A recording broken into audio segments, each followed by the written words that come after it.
आपको अपनी कहानी की ओर ले चलता हूँ। तो यह कहानी भी एक तालाब की है, जो कि उस काली डायन के जादू से अमृत से झर बन गया था।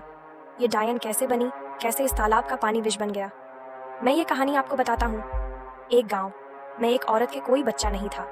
वह औरत गांव के मुखिया की पत्नी थी।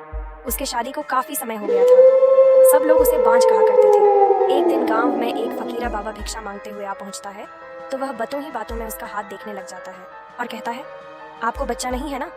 वह बोली, आपको कैसे पता चला? वह बोला, हम हस्तरेखा में निपुण हैं और हाथ देखकर यह बता सकते हैं कि क्या होने वाला है, क्या होगा। वह बोली, अच्छा तो ये बताओ कि मेरे बच्चा कब होगा? तो उसने कहा, आपको भगवान ने बच्चा तो नहीं दिया, पर मैं एक रास्ता बताता हूँ। वह सुनो, अमावस्या की रात को किसी एक ऐसे लड़के की बलि पीपल के पेड़ के नीचे दो, जो अपने माँ बाप के इकलौता पुत्र हो, और उसके खून से अपने बाल धोना, फिर कहना, ए प्यासी आत्माओं, ये बलि मेरी तरफ से स्वीकार करो और मुझे एक पुत्र दे दो। एक लोटे में उस कुएं का पानी भरकर उसमें उसके शरीर की 2 बूंद मिलाकर खुद पी लेना, और उस लड़के के सिर के बाल अपनी साड़ी की गांठ में बंधे रखना, तो यूं अवश्य एक पुत्र पैदा होगा। इतना कहकर वह वहां से भिक्षा लेकर चला गया। उस दिन के ठीक 3 दिन बाद अमावस्या थी। उस औरत ने वही किया जो उस बाबा ने बताया था। उसने अपने देवरानी के लड़के की बलि दे दी और खून की 2 बूंदें पानी में मिलाकर खुद पी लिया, और उस सिर के कुछ बाल को काटकर अपनी गांठ में बांध लिया और बिना पीछे मुड़े अपने घर आ गए। सुबह गांव वालों को पता चला कि मुखिए के भाई के बेटे को किसी ने मार के वहां फेंक रखा है। जब यह बात मुखिए और उसके भाई ने सुनी, तो वह नंगे पैर दौड़ पड़े। धीरे धीरे सारा गांव इकट्ठा हो गया। उस लड़के की माँ का रो रो बुरा हो गया था। तब किसी व्यक्ति ने हिम्मत जुटाकर उस सिर को धड़ से जोड़ा और उसे नदी में बहाने की सलाह दी। वैसा ही किया। लोगों ने उस लाश को पानी में बहा दिया। सब लोग यही कह रहे थे, किसने किया, ये सब कैसे हुआ। सब लोगों के लिए यह घटना चिंता का विषय बन गई थी। जब मुखिया घर पहुंचा, तो क्या देखता है कि उसकी पत्नी तो पकवान बना रही थी। वह बड़ी खुश नजर आ रही थी। मुखिया ने क्रोध में कहा, क्या तुम्हें इस बात का बिल्कुल भी दुख नहीं है कि हमारे भाई का बेटा मर गया है? वह पहले ऐसी नजरों से देखी जैसे कि उसे मार ही डालेगी। फिर कहने लगी, लड़का उसका मरा है, मेरा नहीं, मैं क्यों शोक मनाऊं? और हंसने लगी और कहने लगी, तुम पागल हो, तुम्हें तो खुश होना चाहिए कि अब तुम्हारे भी एक पुत्र आने वाला है, और यह जानकर और खुशी होगी कि वह इस जायदाद का अकेला वारिस होगा। यह देखकर मुखिया से रहा नहीं गया और उसे जान से मारने के लिए तलवार उठाने चला गया। वह अंदर तलवार ढूंढ रहा था, पर तलवार नहीं मिली। जब वह पत्नी के बेद के पास पहुंचा, तो क्या देखता है कि सारे कपड़े खून से लथपथ हैं और तलवार भी वहीं पड़ी है और उस पर खून लगा है।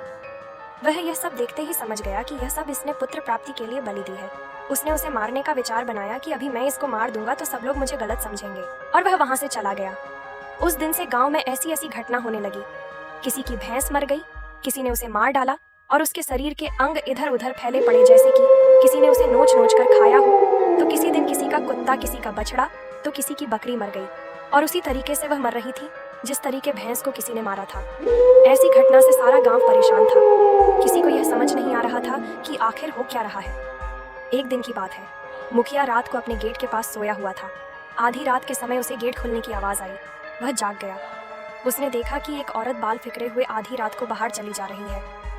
देखने में तो ऐसा लग रहा था कि जैसे उसको कोई खींच कर ले जा रहा हो। काली रात थी, चारों तरफ से आवाजें आ रही थी, कहीं शियार तो कहीं कुत्ते भौंकते, ऐसा लग रहा था उसे। अचानक उसे एक गाय के बछड़े के रंभाने की आवाज आई। वह समझ गया, हो ना हो यही सारे गांव की बर्बादी का कारण है।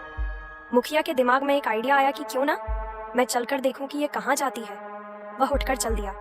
उसने आगे चल के क्या देखा कि पड़ोसी के गाय का बछड़ा का कटा हुआ मुंड पड़ा है, और उसके धड़ को वह औरत खींचकर पीपल की ओर ले जा रही है। और ले जाकर उसने वही शब्द दोहराया, यह लो प्यासी आत्माओं, मैं तुम्हारे लिए भोजन लाई हूँ। मुखिया यह सब नियम के पेड़ से छुपकर देख रहा था। एकदम वह क्या देखता है कि 4 काली छाया वहां प्रकट हुई। देखते ही देखते वह ऐसे भयानक शरीर में बदल गई कि उसे देखकर उसके शरीर के रोए खड़े हो गए। उनके ये बड़े बड़े दांत, लाल लाल आंखें, शरीर पूरा जला हुआ, बड़े बड़े नाखून, आंखें तो ऐसे चमक रही थी कि बार बार बदलने वाली लाइट जल रही हो। वह क्या देखता है कि वो चरों भूत और उसकी पत्नी उस लाश को खाने लगी, दोनों हाथों से लापालप, जैसे कि कोई भूखा व्यक्ति खाने पर टूट पड़ता है। ये सब देखकर मुखिया के पर के नीचे की जमीन खिसक गई कि उसकी पत्नी एक डायन है। जब उन्होंने सारे मांस को नोच नोच कर खा डाला, तब उसने एक भूतों की एक बात सुनी और कहा कि बस 3 दिन बाद फिर अमावस्या है और हमारी शक्ति उस दिन बढ़ जाएगी। तब हम तुम्हें पूरी शक्ति सौंप देंगे और तुम अपनी मर्जी से कुछ भी कर सकती हो। तुम गांव वालों को अपनी उंगली पर नाचा सकती हो। उसने यह सब सुनकर सारे गांव को चोरी चोरी जगा करके कहा, देखो मैं तुम्हें बताता हूँ कि तुम्हारी बर्बादी एक डायन की वजह से हुई है। और सबसे कहा कि अपनी अपनी लाठी उठाओ और चलो मेरे साथ, आज उस डायन का अंत हम सब मिलकर करेंगे। और सब भागते हुए उस पीपल की ओर चल दिए। सारे गांव को अपनी तरफ आते देख सारे भूत तो गायब हो गए, पर वह डायन खड़ी रह गई। मुखिया की पत्नी को इस हालत में देखकर सारे गांव वालों के तो होश उड़ गए और वह रुक गई। मुखिया ने कहा, खड़े क्यों रह गए? यह तुम्हारी मालकिन नहीं, डायन है, डायन। और यह बोलते हुए सब उसे लाठियों से मारने लगे। वह अपनी जान बचाकर भागी और भागते हुए उस कुएं में जा गिरी। उसकी साड़ी ऊपर अटक गई और वह चिल्लाने लगी, बचाओ बचाओ, सारे गांव नव कहाँ, इसे सजा अपने आप मिलेगी, लटकी रहने दो इसे। वह चिल्लाती रही।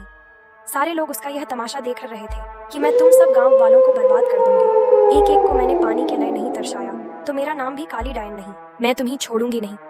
2 दिन तक उसकी लाश यूं ही लटकती रही। तीसरे दिन अमावस्या थी। उस दिन की रात के बाद उस लाश का पता नहीं चला कि कहाँ गई। उसकी लाश, जबकि कुआं बिल्कुल सूखा था। उस बात को काफी टाइम हो चुका था, लोग उसके बारे में भूल चुके थे। कुछ दिन बाद ऐसी ऐसी खबर सुनने में मिली कि उस कुएं से आवाजें आती हैं। कभी वही बात सुनाई पड़ती कि मैं तुम लोगों को पानी के लिए तड़पा दूंगी, और कभी रात में मंत्रों की आवाजें आती। लोग उस राज को समझ रहे थे कि उसका जब तक शरीर नहीं जल जाता तब तक उसकी आत्मा भटकती रहेगी। आगे की कहानी हम आपको पार्ट 2 में बताएंगे।